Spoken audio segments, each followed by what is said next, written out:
Hello, and welcome to Noctivel Stories. Today's story shocked an entire country.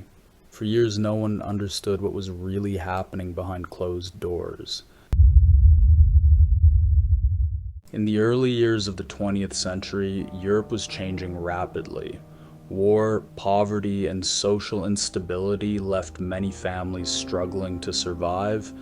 In Denmark, one criminal case would later shock the entire country and permanently change its laws.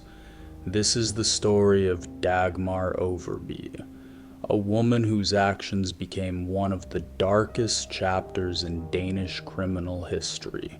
Dagmar Overbye was born in 1887 in a small rural community in Denmark. Her early life was marked by hardship, instability, and poverty. Years later, during her trial, she claimed that she had experienced a difficult childhood and left home at a very young age. She described years of survival, moving from place to place and struggling to find stability. By the early 1900s, Dagmar had moved to the city in search of work. She took jobs where she could, including restaurants and domestic service.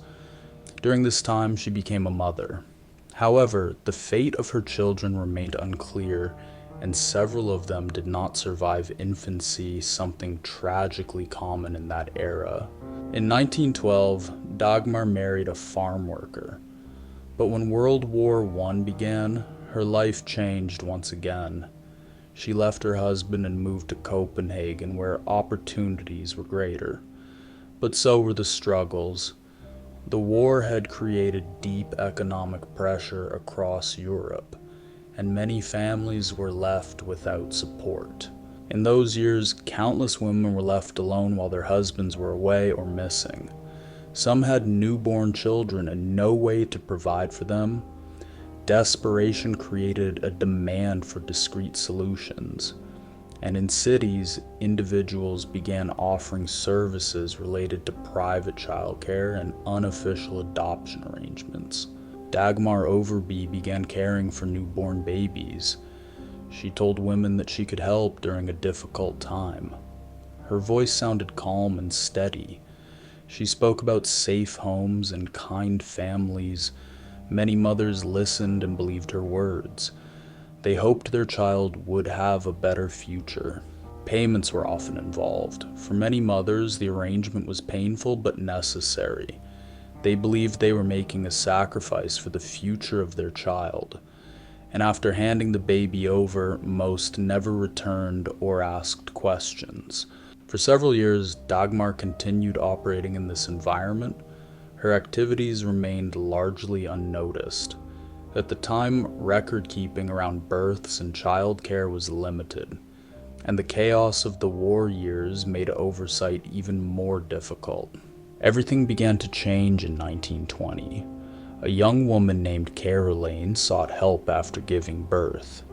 She'd been left alone and believed she could not provide for her newborn. She came into contact with Dagmar, who offered the same promise she'd given many others: a safe future for the child. At first, Caroline agreed, but soon after she began to regret the decision. She decided to return and ask for her baby back. That moment would become the turning point in one of Denmark's most disturbing investigations. When Caroline arrived at Dagmar's residence, she could not find her child.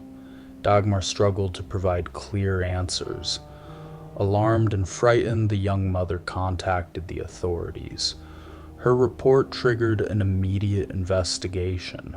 Police searched Dagmar's home. What they discovered shocked the country. Evidence suggested that multiple infants had never been placed with families as promised. Instead, their lives had ended shortly after being entrusted to her care. The investigation revealed that these events had taken place over several years. Authorities worked to reconstruct what had happened and identify victims. The case quickly became one of the most significant criminal trials in Danish history. During the investigation, Dagmar confessed to several crimes. At that time, many details could not be fully proven in court. Some records were missing and much remained unclear. Even so, the case had a powerful effect on the public. The court process began in 1921. People across the country followed the case closely. Her lawyers spoke about her difficult early life. They said her past had influenced her choices. In the end, the court focused on what had happened and made its decision. Dagmar Overbye was found guilty and sentenced to death. At the time, she became one of the very few women in Denmark to receive such a sentence in the 20th century. However, the story did not end there. 2 years later, the Danish monarch commuted the sentence to life imprisonment. Dagmar would spend the remainder of her life behind bars.